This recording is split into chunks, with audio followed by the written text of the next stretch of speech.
Am acceptat că Dumnezeu are un umor ciudat uneori. Știi?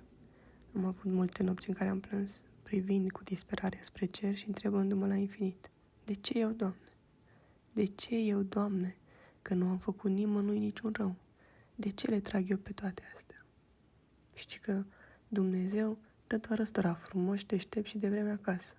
Dă o baltă cu nămol în care să te prinzi și să înveți să faci artă. De asta zic.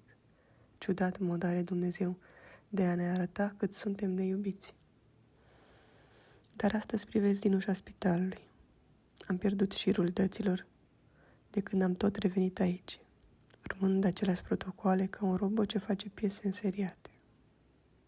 Dar astăzi am știut că va fi altfel. M-am vizualizat aici și drept îți spun că scriu asta dintr-un trecut ce mi l-am făcut realitate. Nebun de-a dreptul, știu, dar doar oamenilor suficient de nebuni li se întâmplă lucruri nebunești. De asta zic.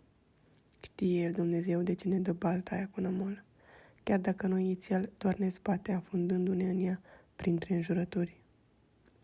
Sunt aici, unde nu aș fi putut anticipa că o să fiu în urmă cu 1 an și jumătate.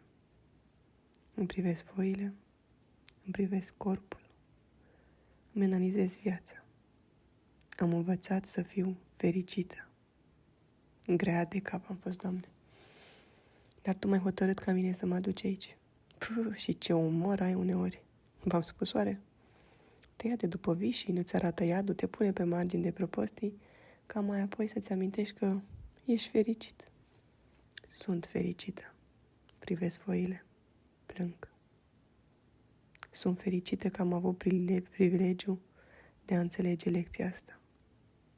Am avut un diagnostic de leucemie, iar astăzi am o confirmare de om fericit. Ți-am spus oare? Sunt fericită. Fii fericit. Fă din nămolul tău opera ta, căci despre asta sunt toate lecțiile date. Fii fericit, om bun. Eu mă iubesc. Eu te iubesc. Tu te iubești. Povestea asta este pentru mine. Povestea mea e și pentru tine. Fă-mi un serviciu. Fă-te fericit.